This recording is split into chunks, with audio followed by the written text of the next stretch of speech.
Good afternoon everyone, and welcome to this council meeting of the 5th of September 2022, which is being live streamed.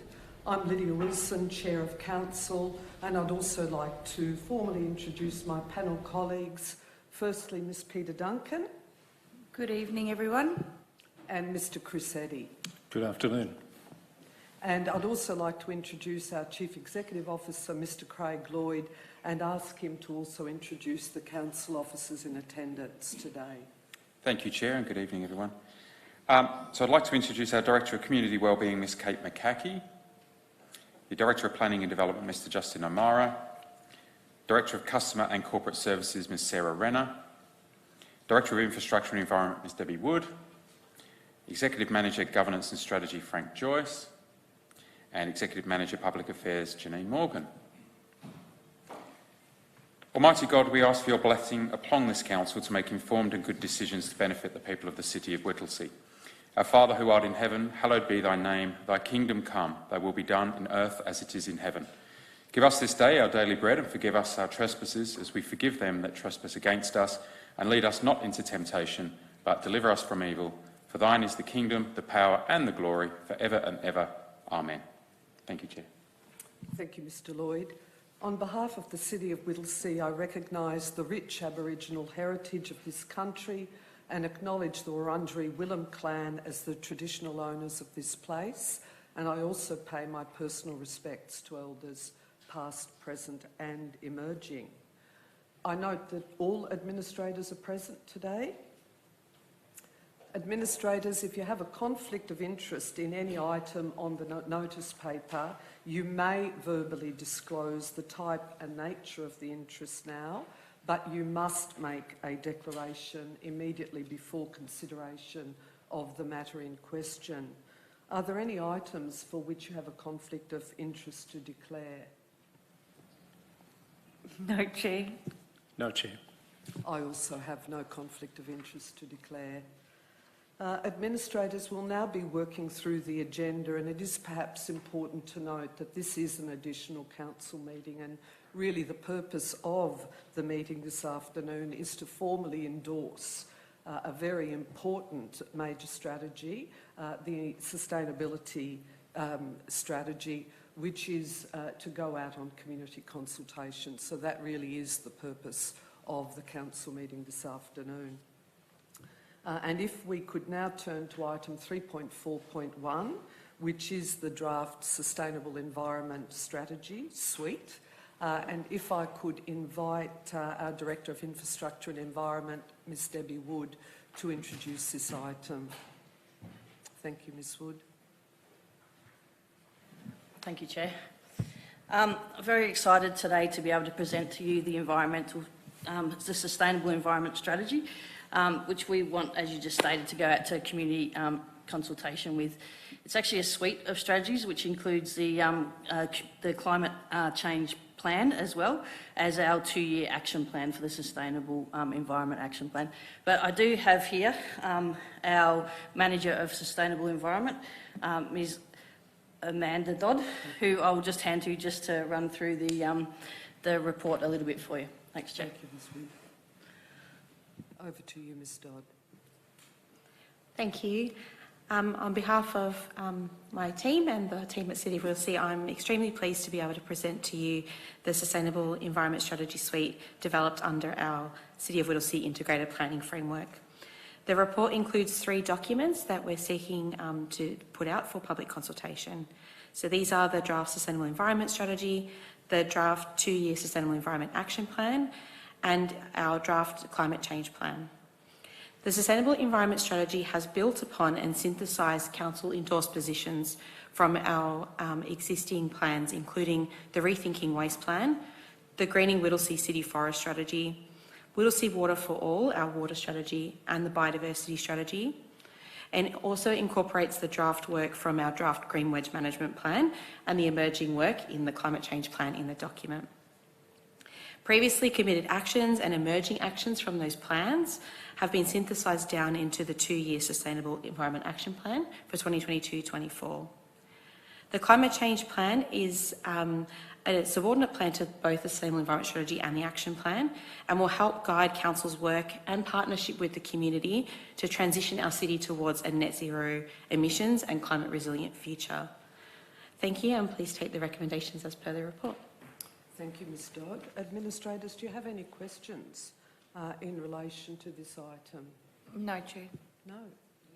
And I have no questions either. So I also would be delighted to move the officer recommendation for this item, but with just some minor changes to the recommendation. And I see that the changes to the recommendation are being projected on the screen. And basically, it is the removal of part 1 of the recommendation, as this has already occurred. We've already provided feedback on the draft Sustainable Environment Strategy and the associated plans. Part 3 actually becomes part 1, which is the endorsement of the draft Sustainable Environment Strategy 2022 to 2032, the Sustainable Environment Action Plan 2022 to 2024, and the Climate Change Plan 2022 to 2032 for the purpose of community consultation. And then part 2 is really just sees a removal of the words acknowledge and it just simply reads endorse the consultation and engagement plan as up on the screen. Do I have a seconder with those amendments? Happy to second, Chair. Thank you, Ms Duncan. I think it's really important that I speak to this item. I think Ms Dodd provided a really good overview of the suite of these sustainable environment documents, which are just so critical for the municipality going forward. I just wanted to note in particular that this is the second major consolidation of our strategic plans into an integrated framework, the first obviously being in the economic development area. And Ms Dodd commented about the consolidation of the number of actions. 268 actions have been consolidated into 94, but with no less importance attached to them. They're incredibly important, as I indicated, now and into the future, and they do take into account, and I think this is really well documented within the report, they take account of state, federal and global plans as well. So there's a real context. Clearly there's been extensive community consultation that's occurred to date over some time, and now all we're really wanting to do is check back in with community and business and other key stakeholders just to see that we've got it right and whether there's any further feedback or comment people would like to make. And then my last few comments are really just to acknowledge the enormous efforts of our staff. The documents have been drafted in-house, and I think that is a really important thing to note.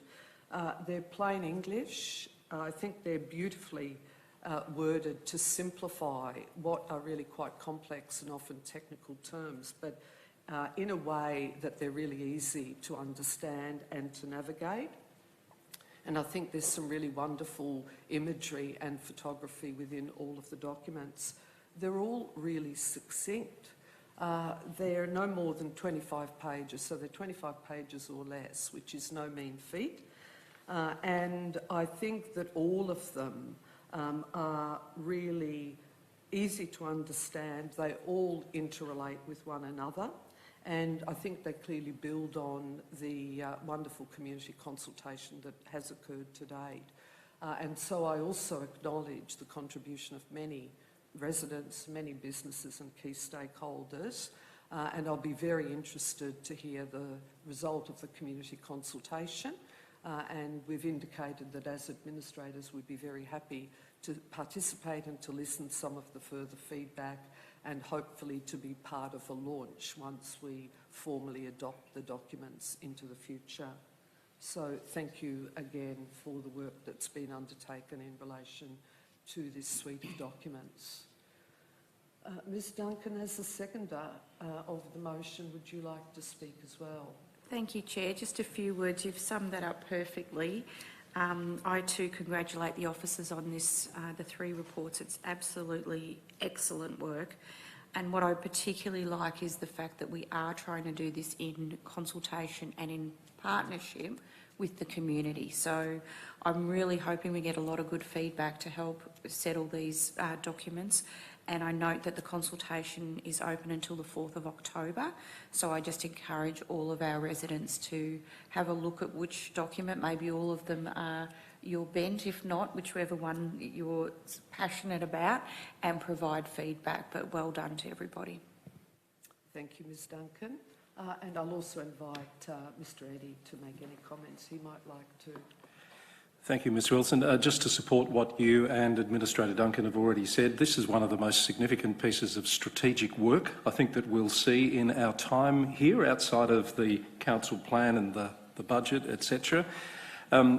Two of these take a 10-year view, the Sustainable Environment Strategy and the Climate Change Plan, so they're significant in that sense. And as you've mentioned, Ms Wilson, there's been extensive consultation to get to this point. I thought it was worth pointing out nearly 1,000 individual contributions and nearly 400 surveys were completed to go into this. So hopefully all of those people will check back in with these documents and then some to check how this has all come together. Don't be daunted. It is, as Ms Wilson said, an easy read. I recommend it to you and really happy to support this today. Thank you, Mr Eddy. I will now put the item to a vote. All those in favour? The motion is carried. Thank you, Ms Wood, and thank you, Ms Dodd. Item 3.5.1, Council Meeting Schedule Update, and if I could invite our Executive Manager of Governance and Strategy, Mr Frank Joyce, to introduce this item. Thank you, Chair. At the last council meeting, council made the decision to move the September 19th council meeting to be online based on the increase in COVID cases in the local municipality and in line with the recommendations of the state government at the time. With the recent decline in cases, and also late last week there was a change in the state government recommendations relating to working from home, removing that recommendation going forward. Council officers are recommending that the next scheduled council meeting on the 19th of September 2022 is held in person to enable the community to attend and public participation on the night. Thank you, Mr Joyce. Administrators, do you have any questions in relation to this item? No? And again, I have no questions either. So do I have a mover and seconder for the officer recommendation for item 3.5.1? So moved. Thank you, Mr Eddy. So seconded. Thank you, Ms Duncan. Would you like to speak to the item? Oh, just to say, Madam Chair, this is a good news story that circumstances allow us to bring this back into the chamber and open it up to the public. Unfortunately, such is the bureaucratic world that we live in, we have to formally resolve to do that, and that's why that's on the agenda today. So I so move. Thank you, Mr Eddy. Ms Duncan? No, thank you. I'll then put the item to a vote. All those in favour? The motion is carried. Thank you. Administrators, I now require a motion to close the meeting to the public under section 66(2)(a) of the Local Government Act 2020 for consideration of confidential items. Item 3.1.1, interim activation for Mernda Town Centre. Do I have a mover to close the meeting for consideration of confidential items? Yes, Chair, happy to move. Thank you, Administrator Duncan. Thank you, Administrator Eddy. And I'll put that item to a vote. All those in favour? The motion is carried. That brings us to the end of the open meeting, and therefore I declare the open meeting closed. Thank you.